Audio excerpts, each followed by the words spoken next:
नमस्कार विद्यार्थी मित्रांनो, मी PSI प्रमोद डोबळे. येत्या 14 जूनला आपली सर्वांची कंबाईन गट ब ची पूर्वपरीक्षा आहे. आतापर्यंत अभ्यास झाला असेल, रिव्हिजन होत आली असेल, पण बऱ्याच जणांचं काय होतं PYQ किंवा आयोगाची मागची प्रश्नपत्रिका पाहण्याचं राहून जातं. या प्रश्नपत्रिका त्याच्यातून आपल्याला आयोगाचा पूर्ण चौकट कळून येते, तसेच आयोगाचा अप्रोच काय हे कळून येतं. मी ज्या प्रकारे अभ्यास केला होता, ज्या प्रकारे आयोगाचा काय अप्रोच आहे, हा जो मी तयार केला होता, तो जो प्रश्न आणि उत्तरपत्रिकेत तो अवलंबला, त्याचा मला जास्तीत जास्त फायदा झाला. त्याने किमान 2 ते 5 मार्क माझे वाढले.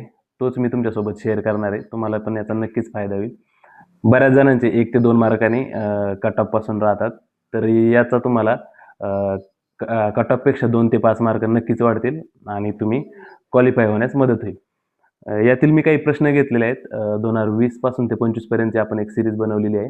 त्याच्यातले प्रत्येक प्रश्न, प्रत्येक विषयाचा प्रत्येक प्रश्न, त्याचे 4ही ऑप्शन व्यवस्थितरित्या त्याचे आपण ॲनालिसिस केलेले आहे. त्या अप्रोच असा आहे की आयोगाने कशा पद्धतीने प्रश्न विचारलेले आहेत, त्याच्यानंतर प्रत्येक प्रश्नाचे जे 4 ऑप्शन आहेत ते कसे आहेत, मग त्याचे एलिमिनेट कसे करायचे, जेणेकरून लवकरात लवकर उत्तरापर्यंत पोहोचता येईल. यासाठी मी 2025चा भूगोलाचा एक प्रश्न घेतलेला आहे. रायरेश्वरापासून शिंगणापूरपर्यंत पसरलेल्या रांगेला शंभू महादेव डोंगर रांग असे म्हणतात. सातपुडा पर्वत रांगेमुळे नर्मदा व तापी नदीचे खोरे अलग झालेले आहे. हरिश्चंद्र बालाघाट डोंगर रांगेमुळे गोदावरी व भीमा नदीचे खोरे अलग झालेले आहे.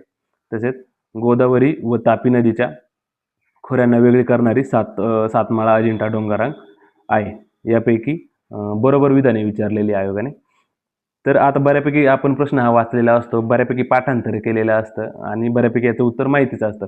पण त्यात पण आपण जर शॉर्टकट किंवा लवकरच उत्तर काढायचा प्रयत्न केला, तर आपल्याला अशा प्रश्नात ज्यावेळेस 4 सेंटेन्स दिले असतील, ते पण ब्रॉडमध्ये दिलेले असतील, डिस्क्रिप्टिव्ह दिले असेल, तर आपल्याला खालून वाचायला सुरुवात करायची. मी पहिल्यांदा डी वाचल. गोदावरी व तापी नदीच्या खोऱ्यांना वेगळी करणारी सातमाळा अजिंठा डोंगररांग आहे. डी बरोबर आहे. खाली 4 ऑप्शन दिले. 4 ऑप्शन मध्ये डी बरोबर असणारा एकच पर्याय आहे, पर्याय क्रमांक 4. याचं उत्तर आहे 4. त्यानंतर दुसरा प्रश्न पहा. 2019ला कंबाईनलाच विचारलेला आहे. खालीलपैकी कोणती परिस्थिती दुसऱ्या गर्भासाठी धोकादायक असेल? सायन्सचा प्रश्न आहे. पहिला ऑप्शन आहे RH+ पुरुष व RH निगेटिव्ह स्त्री यांचा विवाह. बाकीचे खाली 3 ऑप्शन दिलेले. सायन्सचं ॲनालिसिस केल्यानंतर मला असं जाणवलं की ज्या वेळेस आयोग रोगासंबंधी, मग तो मानवी रोग असेल किंवा वनस्पतीचा रोग असेल आणि अननोन प्रश्न असेल, पहिल्यांदाच प्रश्न विचारलेला असेल, तर बऱ्यापैकी आयोगाचा अप्रोच उत्तर 1 देण्याचा आहे. बरेच प्रश्न मी ॲनालायसिस केले, तुम्ही पण ॲनालाइज करा. तुम्हाला पण तो फरक जाणून येईल की रोगासंबंधी प्रश्न असेल आणि अननोन माहिती असेल तर त्याचं आयोग उत्तर देताना 1 देतं. तुम्ही याचा आधी ॲनालिसिस करा, त्याच्यानंतर तुम्ही आयोगाचा प्रश्नपत्रिका सोडवताना याचा वापर करू शकता. अशाच प्रकारचे मी तुम्हाला आणखी 2 प्रश्न दाखवून देईल. ग्रुप बी 2017ला प्रश्न विचारलेला आहे. पहिल्या महायुद्धाच्या वेळी 1 लाखापेक्षा जास्त लोक ट्रेंच फीवर नावाच्या रोगाने पीडित होते. या रोगाचा कारक ओळखा. पहिला ऑप्शन आहे बार्टोनेला क्विनाटाना, दुसरा स्टॅप ओरोयस, तिसरा इकोलाय, चौथा क्लेब्सिला न्युमोनी. 4ही पर्याय वाचता न येण्यासारखे बायोलॉजीमधले शब्द आहेत. अशा वेळेस मी तुम्हाला सांगितल्याप्रमाणे रोगासंबंधी प्रश्न असेल आणि अननोन नसेल, आपल्या वाचनात आलेलं नसेल, याचा आयोग बऱ्यापैकी 1 उत्तर देते. याचा ऑप्शन नंबर 1 बरोबर आहे. उत्तर 1 बरोबर आहे. पुढचा प्रश्न आहे HIV लागणच्या व्यवस्थापन आणि उपचारासाठी कोणते औषध वापरतात? पहिला ऑप्शन आहे रिटोनावेर, दुसरा पेनिसिलिन, तिसरा रिफायपिसिन, चौथा बांकोमायसिन. सांगितल्याप्रमाणे अननोन प्रश्न असेल आणि रोगासंबंधी असेल, 1 डोळे झाकून 1 मारायचा आहे आपल्याला. याचं उत्तर पण 1 आहे. असे अजून तुम्ही प्रश्न पाहू शकता की ज्याच्यात तुम्हाला डायरेक्ट दिसून येईल की सायन्स संबंधी असेल, रोगाचा असेल आणि अननोन असेल, ऑप्शन 1 असेल. आधी तुम्ही ॲनालाइज करा, मग परीक्षेला जाताना त्याचा वापर करा. त्याच्यानंतर 2025चा एक प्रश्न असा आहे भूगोलाचा. खालीलपैकी कोणती विधाने चुकीची आहे हे ओळखा. त्याच्यात ए आहे कामठी कोळसा क्षेत्र आंब नदीच्या खोऱ्यात आहे. बी वर्धा खोऱ्यातील कोळसा क्षेत्र चंद्रपूर व यवतमाळ जिल्ह्यात विभागले आहे. सी आहे उमरेड कोळसा क्षेत्र कन्ना नदीच्या खोऱ्यात आहे. त्याच्यानंतर डी आहे महाराष्ट्रातील तुर्भे या ठिकाणी कॅनडाच्या सहाय्याने अप्सरा आणि ब्रिटनच्या सहाय्याने सायरस या अणुभट्ट्या उभारण्यात आलेल्या आहेत. आता याच्यात विचारलेलं आपल्याला चुकीची विधाने ओळखा. आता ऑप्शनवरून जाऊ आपण. याच्यात पहिला ऑप्शन बघा, फक्त ब चुकीचं आहे का? पहिलं ब चेक करा. वर्धा खोऱ्यातील कोळसा क्षेत्र चंद्रपूर व यवतमाळ जिल्ह्यात विभागले आहे. आपण वाचलेले आहे भूगोलामध्ये कोळसा क्षेत्र जास्त प्रमाणात चंद्रपूर जिल्ह्यात आहे, म्हणजे बी बरोबर आहे. तर बी बरोबर आहे म्हणजे पहिला ऑप्शन नाही आहे, त्याच्यानंतर दुसरा ऑप्शन पण नाही आहे आणि चौथा ऑप्शन पण नाही. तर ऑप्शन राहिला 3, याचं उत्तर आहे 3. त्याच्यानंतर आणखी एक इतिहासाचा प्रश्न सांगतो मी. राजर्षी शाहू महाराजांसंदर्भात खालीलपैकी कोणती विधाने बरोबर आहे?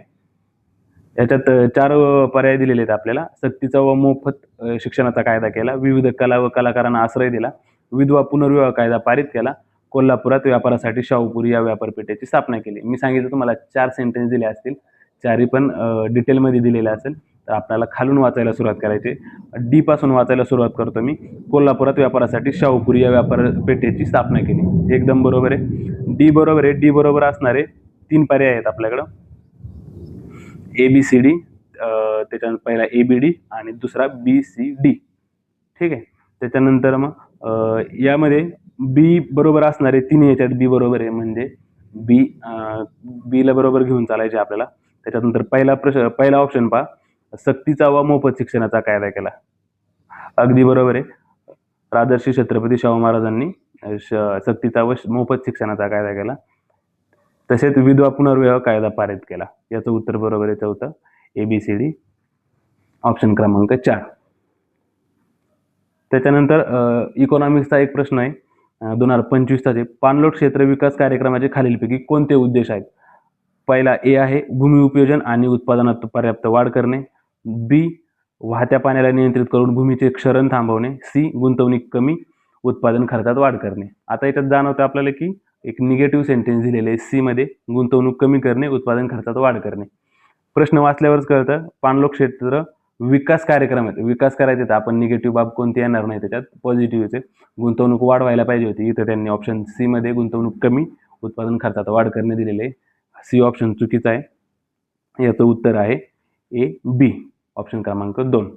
अशाच प्रकारचे मी पूर्ण 2020 ते 2025 पर्यंतचे सर्व प्रश्नांचे डिटेल वाईज, प्रत्येक प्रश्नाचे ऑप्शन वाईज कसे इलिमिनेट करायचे ऑप्शन, त्याच्यानंतर आणखी ट्रिक्स काय वापरायच्या, प्रश्न वाचायचे कसे, ऑप्शनवरून जायचं का, असे प्रत्येक प्रश्नाचं 2020 ते 25 पर्यंत एक सिरीज बनवली आहे. तुम्हाला जर या सिरीजचा फायदा घ्यायचा असेल, शेवटच्या राहिलेल्या 10 दिवसामध्ये तुम्हाला जर आपले या आधीपेक्षा एक्स्ट्राचे 2 ते 5 मार्क्स वाढवायचे असेल, तर नक्कीच या सिरीजचा तुम्हाला फायदा होईल, याची मी ग्वाही देतो. या सिरीज तुम्हाला जर पाहिजे असेल तर मला DM करा. खाली मोबाईल नंबर दिलेला आहे, याला व्हॉट्सअप करा. तुम्हाला याची माहिती मिळून जाईल. जय हिंद.